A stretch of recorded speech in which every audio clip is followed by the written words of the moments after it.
know when you're ready. Hold on. This is not working for me. I'm dissatisfied with my microphone placement. And now everyone will know. Have you recorded? Have you started already? I'm not even I ready. would never do that. Hello, and welcome to Wine, Whiskey, and Words. I'm Daniel. I'm Brad. That's not Brad. He's just an idiot I found on the street. Same thing.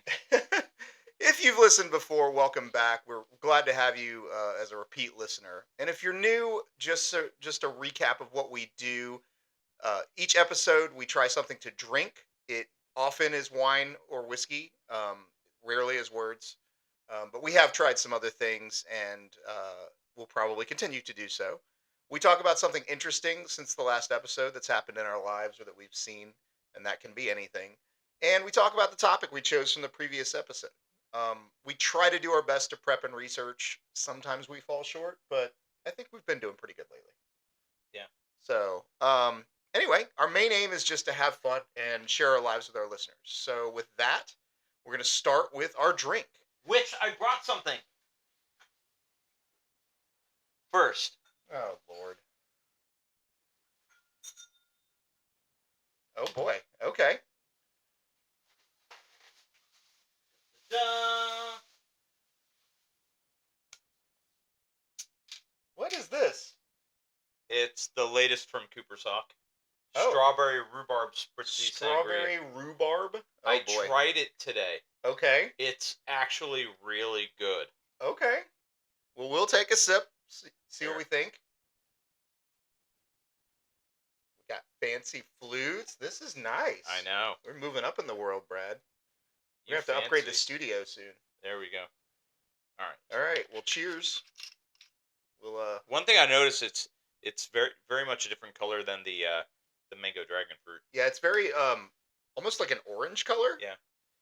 And the bubbles are more like a champagne bubble. There's not a lot of them though. Well, the base of this is white wine because it is a sangria. You definitely get that strawberry. This is almost like a Florida fruit wine smell to it. It's like guava. Yeah. Yeah, this one's pretty sweet, Brad. It is. I think I would like this over ice. I like the tangy. Well, actually, the way to serve it in the locations, aside from tasting, is over ice, and I think garnished with some strawberries. Does it have an umbrella? No, we're all out of umbrellas. I'm out if it doesn't have an umbrella. No umbrellas. Sorry. All right. Well, I'm going to set that aside. That honestly, if you like sweet, if you like sangria, I would say that's a really good thing. I enjoy this, but not now. It's like for me, it's like a Jolly Rancher. It's that sweetness level. It's not like over the top sweet, not like honey sweet, but it's also somewhat tart. Yeah, it does have a little tartness that I can get behind. No, it's like I said, I think I will come to like it, especially in the summertime when I need something by the pool. Yeah. It's nice and refreshing. So, yeah, good call. Jamie will enjoy the rest of it. I am certain. So, a couple weeks ago, or a couple episodes ago, Brad brought an old elk that was with bourbon that was finished in Armagnac barrels. And we had this little discussion about Armagnac, and I said, hey, I'm going to bring that one day. And I have decided that this is the week. Oh, boy. I actually didn't know much about Armagnac. I assumed it was kind of like cognac. And it is very similar. It is a brandy produced in France, and it is regional. So it is produced in the Armagnac region of Gascony in southwest France. Now, why do we each have two glasses? So that's one of the interesting things that I'm going to get to in just a moment. Okay. It is distilled from white wine. Not really grapes you often hear from with wine. I wrote it down somewhere and I don't know where it is. So I'll get to it. Anyway, this particular brandy that I brought is an Armagnac, and apparently Armagnac is the oldest liquor recorded to be still distilled in the world. So like they made it way back when, and they're still making it. It's the oldest out there. There was actually a cardinal in 1310 who wrote an essay on the 40 virtues of this drink that is kept in the Vatican. So wow. Like this has some history. It was served at Versailles. Um, I'm gonna explain because I looked up how to drink Armagnac because I wasn't sure what kind of glassware to use. Preferably through your mouth.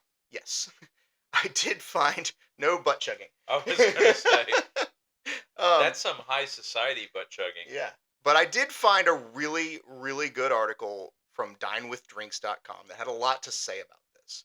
It obviously said Armagnac is primarily enjoyed neat. There are some cocktails they recommended that we're not really going to get into. And it emphasized that it is a slow sipping drink that you shouldn't rush. It's not a bar drink. It is a sitting around with friends, taking your time to really enjoy it. But when it came to how to drink it, the first thing they said was throw out the brandy snifter because that's not really what you drink Armagnac with most of the time. Now, I wanted to see if it made a difference, so I actually brought some little snifters, but I also brought the Glencairn glasses because it's this shape of glass that they said, hey, try it with this. So, with that in mind, there is a process that I'm going to go through that they recommended, and we're going to just give our feedback on the process and the drink. Okay. What I have brought is a Chateau de Laubade. I hope I pronounced that correctly. We will put the name in the show notes. They have been operating since 1870. This is a 1993 part of their celebration line. It comes in a really nice, I guess, cherry or stained wood that looks like cherry box. A nice, wine-sized bottle. Again, it is made from grapes, but it is like 40% alcohol, so a not one you're gonna drink a lot of. You're supposed to sip it. I mean, you can drink a lot of it, but so I'm gonna pour us a little, but we're not gonna start. We're not gonna sniff it. We're not gonna drink it just yet. So Wait, we're not gonna sniff it? not yet. Okay.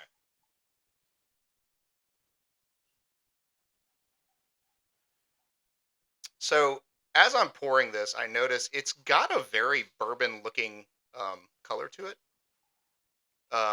It looks like a whiskey. It doesn't, and it's aged in oak barrels, so it makes sense that it would be. This particular distillery only does minimum of 15 years on their aging, Okay. and I think Oh, this God. one, I think Minimum. this was aged 15 years. Okay. So I'm very excited to try this. Now, what they say is when you receive your glass of Armagnac, you are supposed to stick a finger in the glass and dab the liquid on the back of your hand. So, Brad, come on. The fuck? Put some on the back of your hand and let it sit for a minute. Just like a perfume. That's why I'm gonna do this every day going into work. Yeah. So, after a minute, smell it, kind of get a sense of the aroma. It smells more like a sweet bourbon. Yeah, it does, and it has that very oaky smell to it. So you felt Or it. It could have been the bourbon that I dabbed on my hand earlier. Could be that, yeah. He washes his hands in whiskey. Yeah, I'm bougie. Yeah. So and it says just like with perfume, the alcohol will evaporate and the aromas will remain. And I get that. Like you get a lot of oak there, like you said, like you would a bourbon, but the alcohol definitely goes away. Now to smell it, you don't stick your nose up into the glass like you would a wine. They made it very clear. Do not do that. I kind of figured that because it said not to pour them. Yes. So what you're supposed to do is hold it down by your chest and kind of waft it up towards yourself, so you can kind of get the delicate smells of it. Just don't hit yourself when you're wafting. And then slowly bring it up to your chin and softly inhale. So I still am getting a lot of bourbon smells to it. The notes on this suggest that it is intense and delicate for the nose with candied fruits and roasted aromas. I definitely get the roasted aromas. I get the candied. Yeah, I can see that. Like those candied apricots, maybe. Mm-hmm. Yeah, and then for taste, it says take a tiny sip, about half a teaspoon, and swirl it around your mouth. Coat your tongue, your cheeks, and even your gums with the viscous liquid. Swallow and take a breath.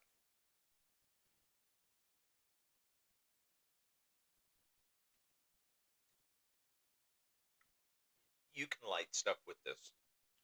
Yes, it has a very intense alcohol to it. And I think that's actually why they said don't stick your nose directly into it, because they said the alcohol will just burn your senses out. This is very strong. It it tastes nothing like it smells. Yeah. I don't get really any sweetness. Yes. I do taste the alcohol. Yeah, I actually feel like this is one you want to add some water to, or possibly have in a cocktail. Yeah. This is an acquired taste. This reminds me of like if you're trying sherry. Yeah, I could see that.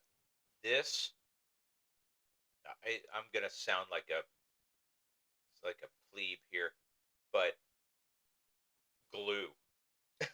um, it just there's very little flavor, if anything, to it. I mean, the nose is interesting, but so it says that the palate says it's delicate. I don't feel like this is delicate at all. With fresh and dried fruits, plums and grapefruit, well rounded and balanced. Um, I will say that the flavors tend to linger. You get the flavor after the alcohol dissipates. So like the second sip, I didn't do the swirl thing. Yeah. And I'm getting more of the flavor now. I get what they're saying about it being delicate because the flavors don't punch in the face. Yeah. You get the heat, but like if you're concentrating, you can kind of get the flavor of the grape on it. But it's just when I'm drinking something, I want to taste it. Yeah. So I think what I'm going to do is, as we talk through this, I'm going to sip a little on it, and just kind of see how it changes. See if it's like a wine where you adjust to it, your taste buds get used to it, and you get more out of it. Okay. So we might talk a bit more about this. Just for some background, one before we move on. Apparently this is a blend of Baco grapes, and I'm probably going to mispronounce this, Ugni Blanc and Folle Blanche. Again, these are things I've never heard of in a wine. So I assume, and that's the typical Armagnac. Okay. So I can see how this lent a lot of oakiness to that old elk. I can see how that flavor profile, right, it really probably mostly added oakiness, in my opinion. If you're interested in moving on with this, it says food pairings, younger Armagnacs, and I assume this is not a younger Armagnac, since it was aged 15 years, are pair nicely with smoked salmon and caviar, and charcuterie boards filled with cold meats and lemon tart for dessert. Older expressions pair well with roast duck, chocolate mousse, and black forest cake. Now, there is an interesting dish. This is more trivia than anything else. There is a dish that is actually illegal to make now in French cuisine called ortolan, Ortolan, in which you drown a bird called an ortolan bunting in Armagnac and then roast it. This can be used in dentistry. It's for like numbing. Yeah, I intend to use this in lieu of Listerine from now on. So the smell, like now that my mouth and body is used to the intensity, I am getting more of the smells and the aromas to it. Like a bit of cinnamon, almost a bit of honey. It's clearing out my sinuses. Again, this is not a lightweight drink. If you're going to drink this, you need to be sort of accustomed to drinking neat alcohols. This is actually 40% alcohol, but it has a burn to it that feels a little more intense to me. My gums are numb. Well, now we have tried Armagnac. So if you were thinking of trying Armagnac and you're now saying, this isn't for me, we just saved you the trouble. bourbon diluted with water, but still at the same alcohol content. Okay. All right.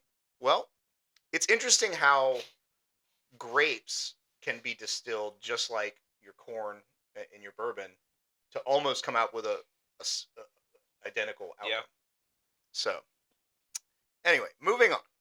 Something interesting. Brad, what do you got that's interesting since the last time we got together? As I mentioned to you earlier, probably gonna do karaoke tomorrow. Yeah. Yeah. You got a song picked out and everything, or? Well, one I've been working on with my vocal coach is "Come Together." Oh, good song. Beatles. Yeah. Nice. Yes. One of my favorites. That or another one that I like is "Still Rock and Roll to Me." That's a good one. Billy Joel. Yeah. I love some Billy Joel, man. Yeah. He's actually one of the few concerts or musicians I have seen in concert more than once. I've seen him probably 4 times now. I've seen him twice. Once with Elton John, but it's going to seem sacrilegious. Didn't love Elton in that show because Billy had all this energy and Elton just didn't. Yeah, Elton, as he aged, he wound down a little bit. Yeah, he wound down a lot. Yeah. Honestly though, my first large concert and favorite concert of all time to this day though is Elton John. It was him and just his piano. There was nothing. It was him and a piano on the stage, and God, that man can sing and play. And it was a beautiful concert, but one of my favorites. So back when he was young. Yeah, back when he was young. Anyway, well, something interesting I found today actually is a website called thisiscolossal.com. With no spaces, no nothing. Thisiscolossal.com, and it's like a photography and art website, and they had an article about a trove of thousands of photos that they found from the 1960s of San Francisco. So you've got the civil rights era protests, you've got the marches for against the Vietnam War, you've got the hippies, you've got all this stuff going on, and somebody found this trove of photos, and they don't know who took them. They have no idea. They're fantastic photos. It's worth looking up.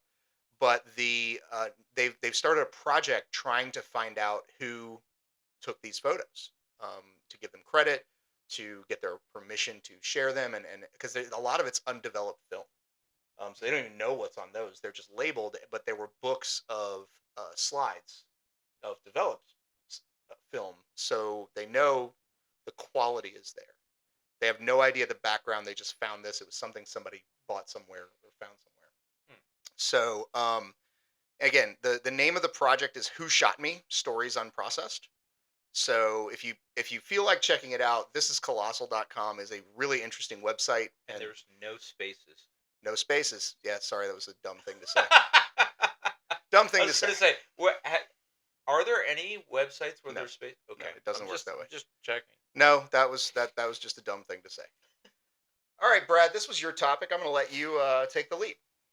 Okay. I'll admit, when I'm doing the research on this, I expected to find maybe some things that are a little bit more interesting.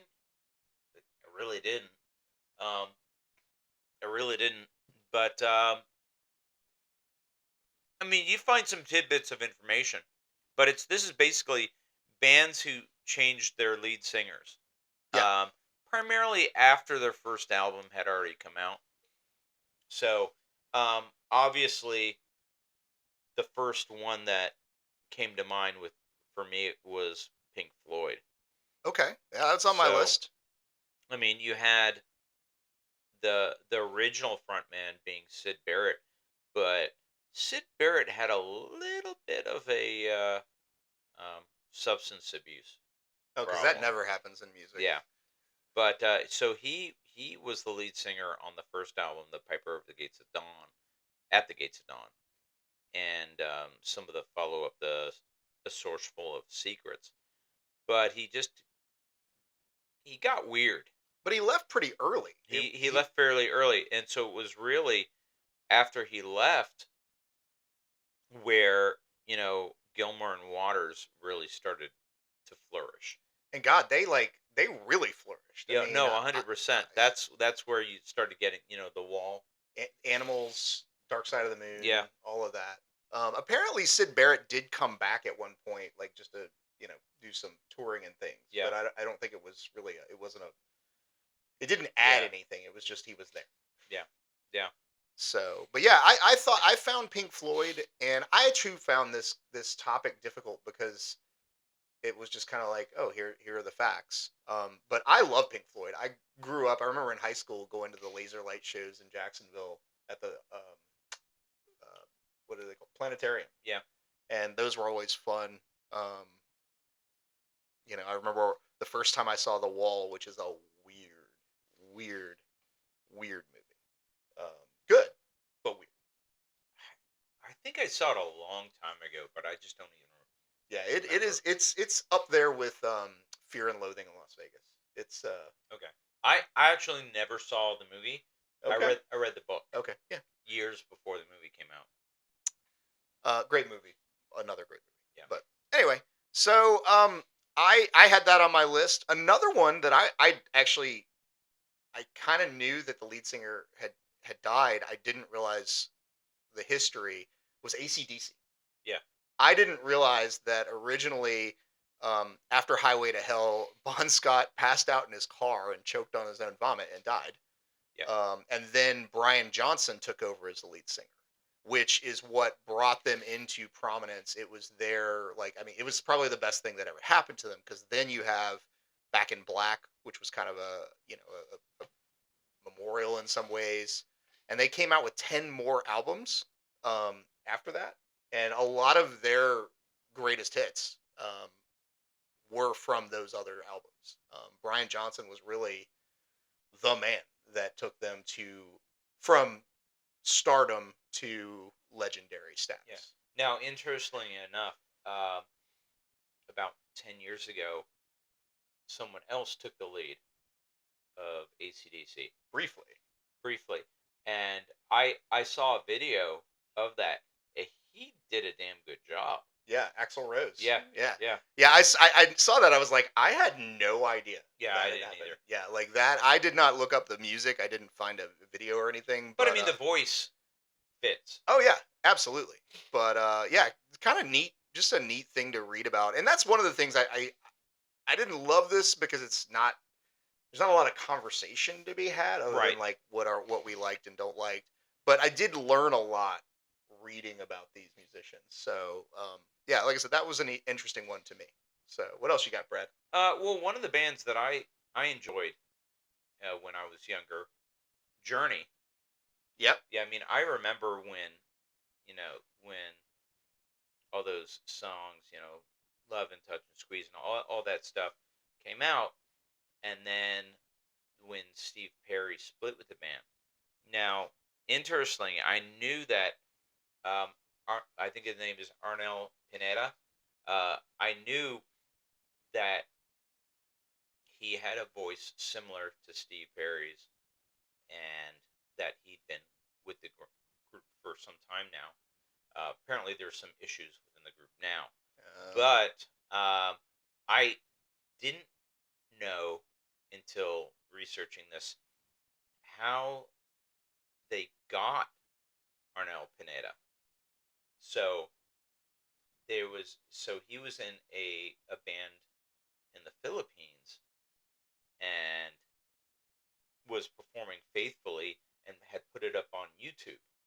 Oh, really? Yeah, and so so one of the members of Journey was kind of like, F it, we need to find someone. Let me look on YouTube, and saw that, and he said, I gotta get this guy. So I found out that Journey actually regrouped twice, because there was a guy between the original guy and Arnel, Steve Algeri, between 1998 and 2006. Right, but there was also Greg Rowley, who initially had the lead vocals before Steve Perry too.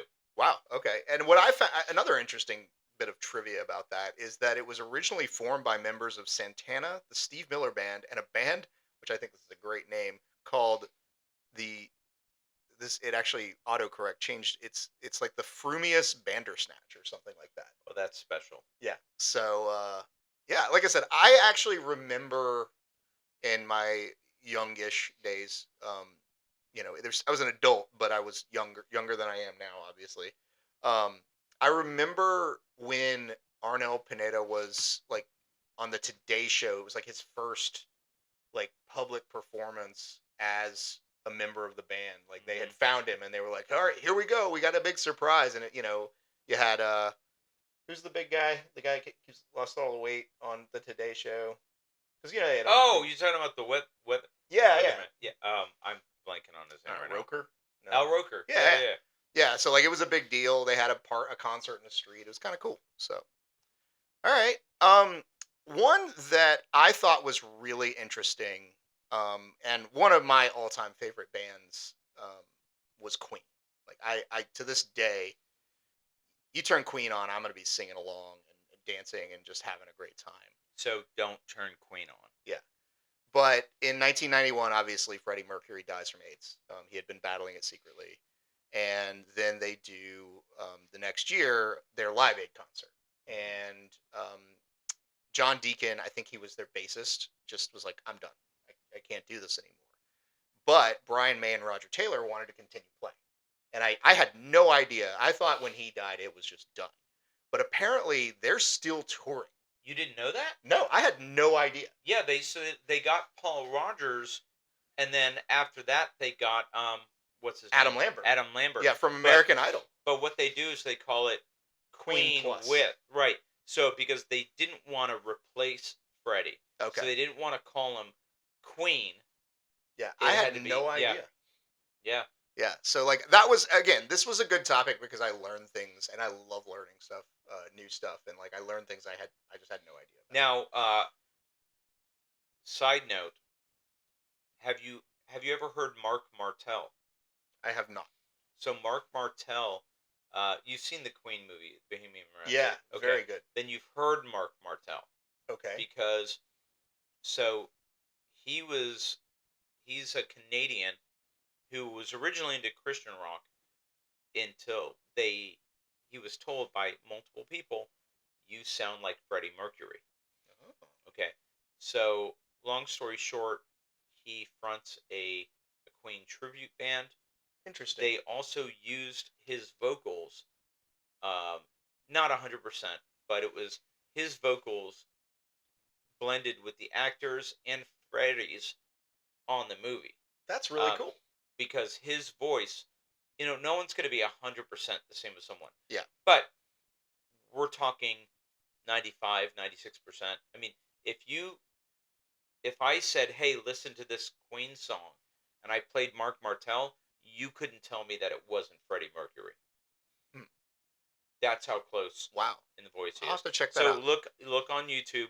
There's a fantastic rendition of Under Pressure with one of his band members who does a very good Bowie, and it's just amazing. Very good to know. I'll have to check that out. So, Brad, I want to go back to this drink for a second. I actually feel like, all the notes on how to drink this were very much about take the time, drink it very slowly, enjoy it. And I think I always talk about with wine that I know I've found a really good wine that I like when I'll sit at a bar and I'm just as content to take a deep breath of it and smell it. I'm much more content to smell it. It kind of smells like candied apples now. Yeah, like it's growing on me. I don't, like I said, I over poured this. We don't need all of this, but like I feel like I could pour a glass of this and sip on it all night. Or like 2 shots and or sip you could on just smell it all night. Yeah, or just smell it all night and not even have, it's I don't hate it. I probably won't be something I drink a lot of, but if I'm ever somewhere that has a good Armagnac, I will be open to it. If someone pours it for me, then I will get it, but it's not something that I'm going to order. Yeah, that's fair. That's fair. All right, what else? What do you have next, Brad? Faith No More. So that is a band I have heard of, but I couldn't tell you a single thing about it. You want it all, but you can't Oh, okay. have it. Okay. All right. So the so they the band was originally called Faith No Man. But when they recruited Chuck Mosley to be the lead singer, and he sang on the first two records, they they had changed the name to Faith No More. You might have heard a song that was popular when he was the lead singer before they kind of all got into it. There was a song called "We Care a Lot." We care a lot. Yeah, I think I might have heard that. And the trees, we care a lot. So yeah, that was with the original band members. But then I think it was around 1988 that so a lot of people believe that the side that Mike Patton's side project is Mr. Bungle. No, that's his main band. Mike Patton's main band is Mr. Bungle. Faith No More is the side project. Interesting. But Mr. Bungle is a band that is, I guess you can say, kind of eclectic. I really need to listen to it more, but it's basically they're going to play whatever style of music they want to play. Okay. So you could end up punk, ska, whatever he feels like playing. That's what they're gonna do. Okay. But so when he joined and they had the 1989 album Epic, which was phenomenal. You had that the oh, I'm sorry, the song is the album is The Real Thing. The song is epic. And then there was a few great ones off of that one. But yeah, and they broke up and then they got back together. In fact, when my brother directed I think it was the Rock and Rio show a few years ago, Faith No More was played on it. Interesting. I do want to add another thing. I keep coming back to this, but I promised I would.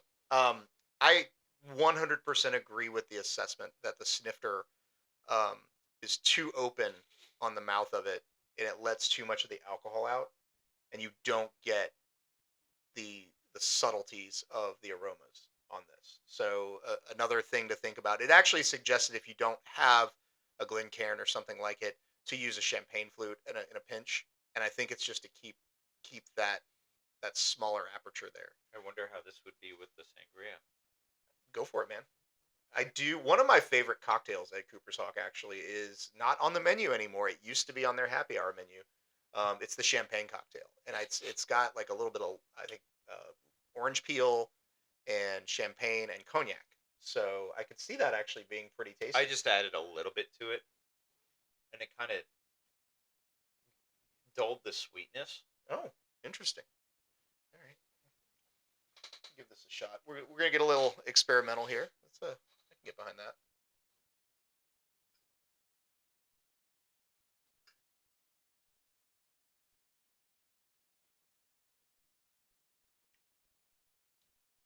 It does. It really takes that sweetness away and leaves you with a nice tart Jolly Rancher flavor.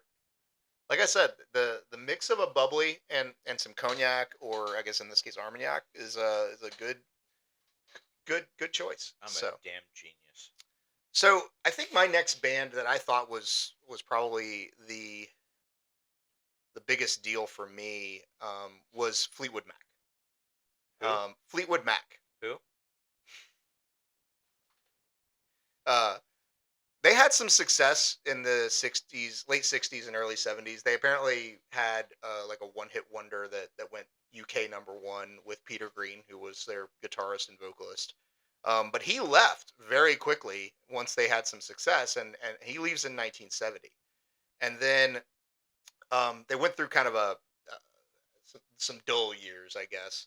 And three other of the original members left. And then they find Lindsey Buckingham and Stevie Nicks, who skyrocketed that band into true legendary status. I mean, pretty much everything you know about Fleetwood Mac and their music happened in that era. I think if you know the song that came before Stevie Nicks and Lindsey Buckingham started, um, you were probably a big Fleetwood Mac fan or just a music historian or something. It's a good band.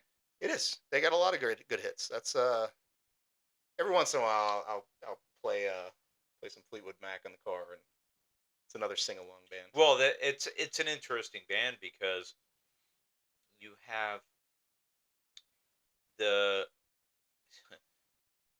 you've got the singers. They're a lot of them are singer songwriters, and they're writing songs about how much they hate their ex. Who's in the band? Yeah, who's in the band, or they're writing lyrics for their ex to sing, which can be hateful lyrics. I mean, it's like if you had 8 Taylor Swifts in the same band writing songs for one another, and they all dated. Yeah. Yeah. So anyway, yeah. So I thought that was interesting. I didn't learn a lot other than I actually didn't realize that there was somebody who left Fleetwood Mac because you don't hear about that one song they had that went big in the UK, at least not here in the US. Nice. All right. Well, I guess one that is extremely well known, Genesis. Yeah, absolutely. So, I mean, Peter Gabriel, Have some more Armagnac. This whoa. Yeah, Peter Gabriel. This was a very progressive rock band. Then he leaves for a very successful solo career. Yeah. And they're like, what are we going to do? Hey, Phil, why don't you sing? Okay. Then they become very successful with Phil and actually had their highest charting album with Phil Collins as the lead singer. Which one was that? That was A Trick of the Tail. Oh, okay. So that one, and then, but they kind of, I enjoyed the first few years, and then when Phil kind of went a little soft, I kind of, didn't like him as much. See, I'm a huge Phil Collins fan, so I was okay with it. Like, honestly, when I was looking at this... Susu Studio? Yeah, I love Susu Studio. Honestly, though, my favorite is In the Air Tonight. Like, well, of course. Yeah, no, I like, when I say soft, I don't mean like that. I'm talking about like Susu Studio, or when he's doing a cover of what I think was that You Can't Hurry Love. Yeah. I mean, I'm like, oh, I don't need to hear this. Yeah, I mean, I still think they're good. I was surprised. I mean, they were not unsuccessful with Peter Gabriel, but they definitely skyrocketed in the Phil Collins years. And then of course Phil left and went on to have a pretty good, pretty amazing career of his own solo. Another of my favorite Genesis songs is Land of Confusion. I think that one is so good. Life. So yeah. So, and very, very current, if you listen to the lyrics. So, anyway, what you got next, Brad? Or no, wait, that was mine. Is it my turn? Yeah, it's your turn. Yeah, I think I'm running out here. I'm going to do a twofer because I don't have a lot on either of these bands. Okay. And I don't know. You know what, Daniel? Get her done. All right. So the two that I have are first Lynyrd Skynyrd. Ronnie Van Zant, there was a big plane crash. They lost like pretty much all of their band. And that was in 1977. But in 1987, Johnny Van Zant says, hey, we're going to do a reunion tour. I'll do the vocals. And it was so well received. They were like, hey, let's keep doing this. Like, this is awesome. Let's keep it up. and they are still touring to this day. Now in 2023, the last original member died, but I was shocked to find that they're still touring. I didn't know. Well, that's kind of like about 10 years ago or so when I was over in Vero Beach, Sebastian area. My cousin and I, we went to this place called Hiram's, and they they have an outside area. I think it's called the Sandbar. I can't remember, but so they had some bands perform, and one of them was the original Wailers. You know, like Yeah, Bob Marley and yeah, yeah, there was only like one person left yeah. in the group, and actually, the guy that opened for them was better than they were. So Interesting. So another one. This is sort of a footnote because there's very little to say here, but I did not realize this had occurred. Um, the Doors, when Jim Morrison okay, died in '71, um, they didn't want to stop, and uh, they couldn't because of some legal dispute about the name. They couldn't tour as the Doors, so I forget what they called themselves, but they called themselves something else. I should have written it down. They only made it 2 years, but I was surprised that I had never heard that. It seems no, like I the didn't kind of know thing that you might either. have known. But yeah, they did briefly try to keep it going. It just wasn't the same without you know a junkie. Don't want to, yeah. Whoops. Uh-oh. What else do I got? Oh well, I mean, obviously, Van Halen.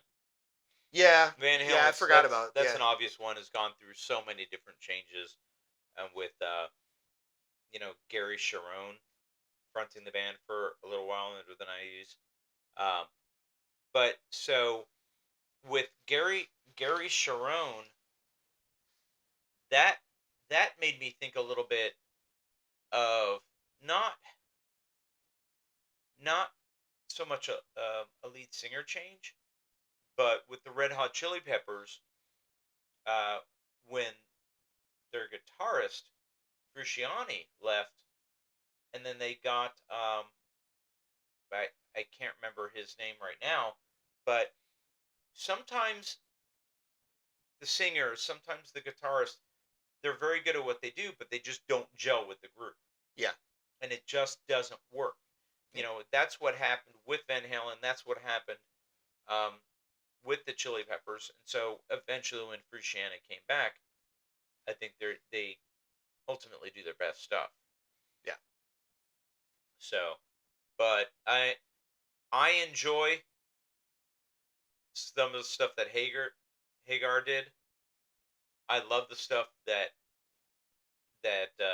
Dave Yeah. did, and I got to see Van Halen in concert when they were touring like what 15 years ago with David Lee Roth, Oh, okay. and so that was a I fantastic bet. show. Yeah. I bet. Yeah. Well, cool. You got anything else? Nothing noteworthy. I Yeah, I mean, mean, I found a lot of like bands. I was like, I oh, there mean, was a lot of bands where I was like, I've never heard of this band before. yeah, I mean, one that came up in Excess, right? In Excess. In Excess, yeah. Oh yeah, yeah. So that one. So actually, That came up, but I didn't. I don't know. There was a lot to it, and I just was like, I don't know okay. if I can. So for those who aren't familiar, Michael Hutchence was the original lead singer of In Excess, and he he I, someone had hit him, and he lost his sense of smell, sense of taste, and so a lot of other things that went with it. So I guess when that happens, he's going for other ways to feel joy. And so, do you know how he died? No. Autoerotic asphyxiation. Hey, it's a hell of a way to go. So, but anyways, so uh, years after he passed away, they the remaining members of NXS, they were on this show called Rockstar NXS. Okay. I think it was called Rockstar, but there was originally one one season where it was just like Rockstar, and then the next season was Rockstar NXS, where the singers were competing to be the next lead singer of NXS. And I remember the two finalists were both fantastic, but it was one of those things where one of them definitely stood out as being the one that's going to fit in more with the group, um, for their style, the way that they sing, and the way they interacted with the band on the show. Because the other one, the one that didn't win, was the one that he was really just singing to the crowd, whereas the one who ended up winning, he was interacting with everyone. Interesting. And so when they came up with the album, I think it was called Switch, that he sang on that, including the song that he sang on the show. I think it was Hot Girls. So there was Hot Girls, and there was also, I think, something Vegas, something like that. I can't remember, but it was just, if you haven't listened to the album, you should.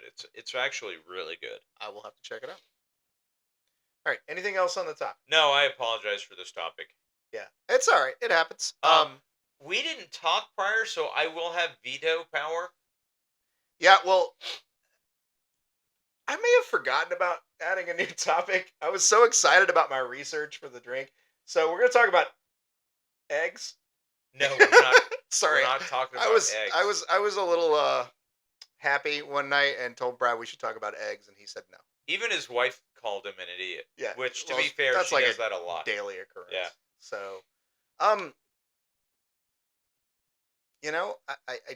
do you want to just make this an episode where we maybe go over, maybe try a few different wines?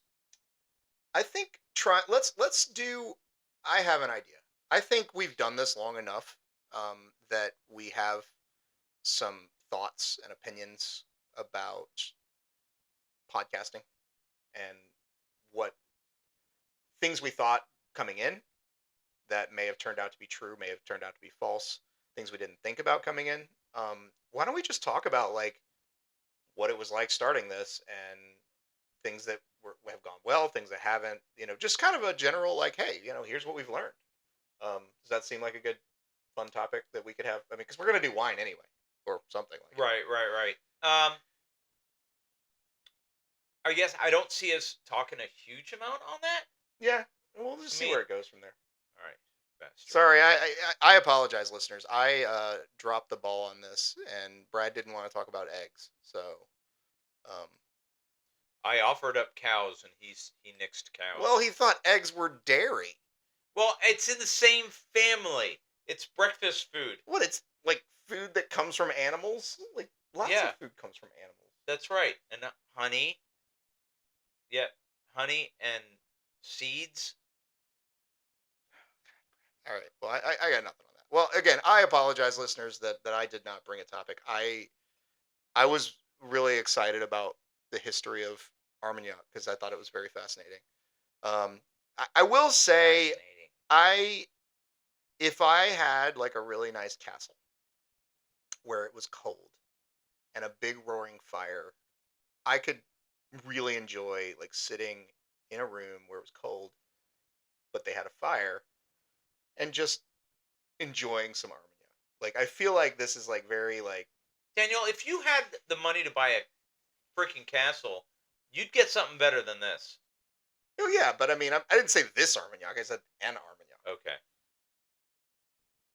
You couldn't sport for the better stuff. Yeah. Dead to me.